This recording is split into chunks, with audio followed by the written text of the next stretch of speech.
لموقف ساعة فی العلم خیر من قیام لیلۃ القدر عند الحجر الاسود۔ چند گھڑیاں علم کی جو مجلس ہوتی ہے وہ شب قدر بیت اللہ کے سامنے حجر اسود کے سامنے کھڑے ہو کر کوئی ساری رات عبادت کرے تو چند گھڑیاں علم کی مجلس اس سے زیادہ اللہ کو پسند، محبوب اور قیمتی ہے۔ لیلۃ القدر خیر من الف شہر ہے، اور حرم میں ایک نیکی 1,000 کے برابر ہو جاتی، تو وہ ایک رات 1,00,000 راتوں کے برابر ہوگی۔ تو ضرب تقسیم تم خود ہی کر لینا۔ آج کچھ باتیں بڑی اہم ہیں، سارا قرآن ہی اہم ہے، کوئی ایک لفظ کیا ایک زیر زبر بھی غیر اہم ہے، لیکن آج کی باتیں گھر کی زندگی سے متعلق اور کچھ جناب رسول اللہ صلی اللہ تعالیٰ علیہ وسلم کی ذات گرامی اور ان کے عظمت سے متعلق ہیں۔ جب اسلام ابتدا میں تھا تو حرم شریف میں تو مکہ ہی تھا، وہیں نماز فرض بھی کوئی نہیں تھی۔ 10 سال کے بعد نماز فرض ہوئی۔ جب آپ ہجرت کر کے مدینہ تشریف لے گئے تو 18 ماہ بیت المقدس کی طرف نماز پڑھتے رہے، اور ان میں اتنا فرق ہے، ادھر بیت المقدس اور ادھر بیت اللہ۔ مدینہ میں بیت اللہ جنوب کی طرف، تو شمال میں بیت المقدس اور ادھر مکہ۔ آپ کی بڑی تمنا تھی کہ جو قبلہ ابراہیمی ہے وہ میرا کعبہ بن جائے، وہ میرا قبلہ بن جائے، یہ آپ کی تمنا تھی۔ تو 18 مہینے آپ اس طرف منہ کر کے پڑھتے رہے۔ تو بنو سلیم کی ایک معزز خاتون تھیں، برا بن معرور رضی اللہ تعالیٰ عنہ کی والدہ، برا بن معرور، وہ بیمار ہو گئیں، تو ان کا حال پوچھنے کے لیے آپ تشریف لے گئے ان کے محلے میں۔ وہ تھوڑا فاصلے پہ تھا، پیدل گئے۔ تو انہوں نے کہا یا رسول اللہ، کھانا کھلائے بغیر ہم آپ کو واپس نہیں بھیجیں گے۔ تو ہم نے کہا ٹھیک۔ تو انہوں نے بکرا ذبح کیا، پکایا، تیار کیا، کھلایا۔ اتنے میں عصر کی نماز کا وقت ہو گیا۔ تو مسجد قبلتین کا نام سنا نا آپ؟ قبلتین۔ تو آپ حسب دستور شمال کی طرف منہ کر کے کھڑے ہوئے اور 2 رکعت پڑھائیں۔ جب آپ 2 رکعت کے تشہد میں تھے تو یہ آیت نازل ہوئی، قد نرى تقلب وجهك في السماء فلنولينك قبلة ترضاها فول وجهك شطر المسجد الحرام وحيثما كنتم فولوا وجوهكم شطره ان الذين اوتوا الكتاب ليعلمون انه الحق من ربهم وما الله بغافل عما يعملون۔ تشہد میں تھے۔ اچھا، ایک تو اس آیت میں جو میرے نبی کی جو شان ہے، ہم دیکھ رہے ہیں اب بار بار آسمان کی طرف نظریں اٹھاتے ہیں کہ کب میرے اللہ کا حکم آئے گا اور میں قبلے کی طرف، ابراہیم کے بنائے ہوئے کعبہ کی طرف منہ کروں گا۔ تو قد نرى تقلب وجهك في السماء، تو اب اس کے بعد اگر اللہ فرماتے فول وجهك شطر المسجد الحرام، تو میرے محبوب اب آپ اپنا چہرہ بیت اللہ کی طرف پھیر دیں، تو کوئی کمی ہے مضمون میں؟ سری ماری جاندے یوں تو نہیں کیا جاتا۔ میں نے پوچھا ہے زبان سے بتاؤ، تم یوں کر رہے ہو، یہ تو بھینس کرتی ہے یا گائے کرتی ہے یا بیل کرتا ہے۔ اس میں ایک آیت کا اضافہ میرے نبی کی شان بتاتا، قد نرى تقلب وجهك فی السماء، ہم دیکھ رہے ہیں آپ بار بار آسمانوں کو دیکھتے ہیں کہ کب آئے گی وحی۔ فول وجهك شطر المسجد الحرام، ہم آپ کے اکرام میں کہہ رہے ہیں کہ آپ اپنا چہرہ ادھر پھیریے۔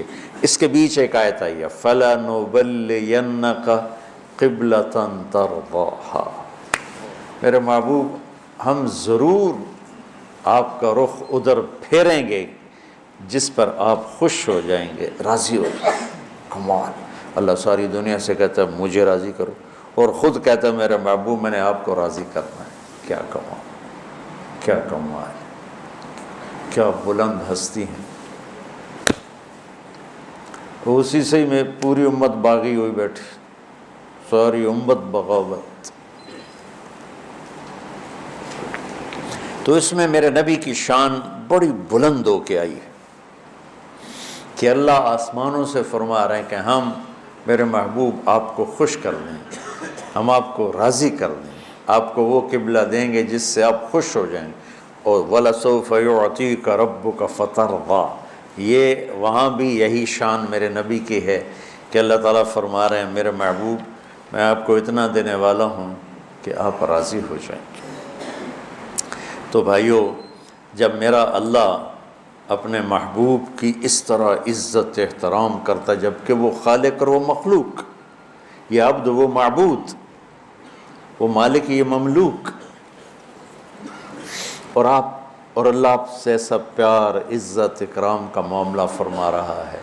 ہم تو آپ کی امت ہیں، سیرت کی زندگی پڑھو اور ہر چیز میں اپنے نبی کی نقل اتارنے کی کوشش کرو۔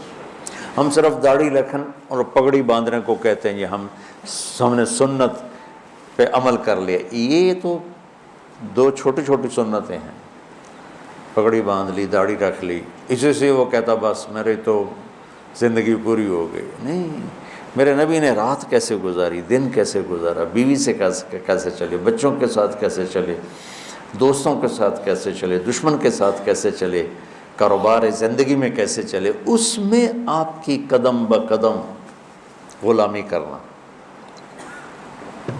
یہ بھی میرے رب کو بڑی پسند ہے، بہت خوبصورت ہے۔ تو ایک آپ سے میں نے یہ بات عرض کرنی تھی کہ ہم مدرسوں میں پڑھ کر بھی اللہ کے نبی کی سیرت سے غافل ہوتے، چونکہ پڑھائی نہیں جاتی، سارا زور فقہ ہی ہے، فقہ ہی ہے، فقہ ہی ہے۔ اور وہ پہلے وہ فارسی سے پہلے بہشتی زیور شروع ہوتا ہے، پھر وہ ہوتی تھی ایک مالا بدھا مینو فارسی کی کتاب، ہم نے تو آپ کو دکھائی بھی نہیں، پڑھانا تو دور کی بات ہے، پھر وہ شروع ہو جاتی ہے۔ اور پھر اس کے بعد ہم نے پڑھی منیت المصلی، پھر نور الازا، پھر قدوری، پھر کنز، پھر شرح وقایہ، پھر ہدایہ، عقل ہی خشک ہو گئی فقہ پڑھ پڑھ کے۔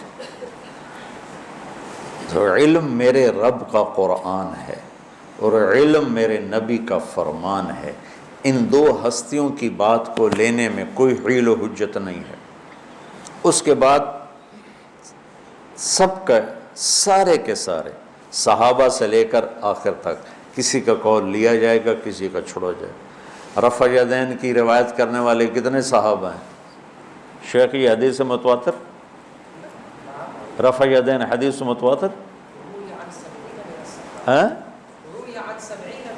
70 صحابہ نے رفع یدین کی حدیث نقل کی، ہم لیتے ہیں؟ نہیں لیتے۔ ہم عبداللہ بن مسعود رضی اللہ تعالیٰ عنہ کی روایت لیتے، یا چند اور صحابہ ہیں۔ تو صحابہ میں بھی بات کسی کی لی جائے گی، کسی کی چھوڑی جائے گی۔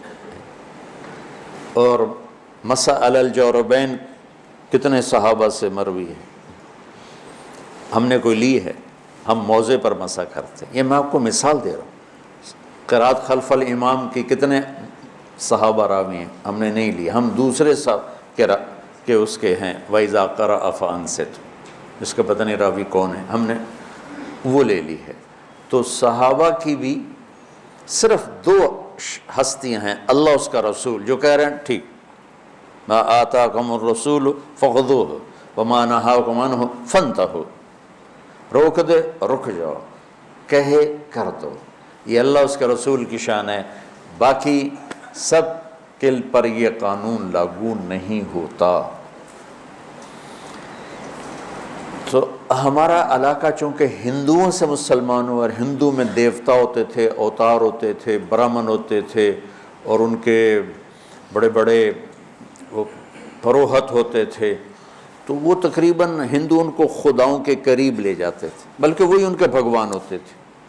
ہم اس معاشرت سے اسلام میں آئے، ہم نے یہاں اپنے بزرگوں کو، اولیاء کو اس طرح مان لیا جیسے نبی ہوتے ہیں، کیوں؟ جیسے نبیوں سے کوئی خطا نہیں ہوتی، ان سے بھی کوئی خطا نہیں ہوتی۔ جیسے نبی کی بات پتھر کی لکیر ہے، ان کی بات بھی پتھر کی لکیر ہے۔ پتھر کی لکیر صرف میرے نبی کی بات ہے، اور پتھر کی لکیر صرف میرے اللہ کی بات ہے۔ ان دونوں کی عظمت اپنے دلوں میں اتارو۔ تو اللہ کو پڑھنا ہے تو قرآن پڑھو کہ میرا اللہ قرآن میں اپنے آپ کو کیسے بتاتا ہے۔ نبی کو پڑھنا ہے تو سیرت پڑھو تاکہ آپ کے سامنے میرے نبی کی خوبصورت زندگی آئے اور آپ کو پتہ چلے زندگی گزارنے کیسے ہے۔ نیت کرتے ہو نا؟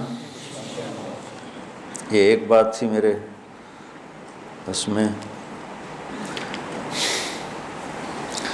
اسی سے متعلق پھر یہ بات آ گئی، وَإِذَا سَأَلَكَ عِبَادِي عَنِّي فَإِنِّي قَرِيبٌ أُجِيبُ دَعْوَةَ الدَّاعِ إِذَا دَعَانِ فَلْيَسْتَجِيبُوا لِي وَلْيُؤْمِنُوا بِي لَعَلَّهُمْ يَرْشُدُونَ، کہ اللہ تعالیٰ کہہ رہا ہے میرے بندے کن سے مانگ رہے ہو؟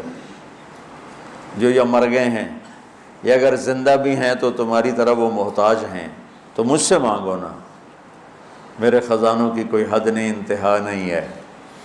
وہ ہمارے ماحول میں دیہاتوں میں وہ پیر سائیں رب ساڈی سندا نہیں تواڈی موڑدا نہیں، کوئی میرا مینوں پتر لے دیو، بیچارے سیدھے سادے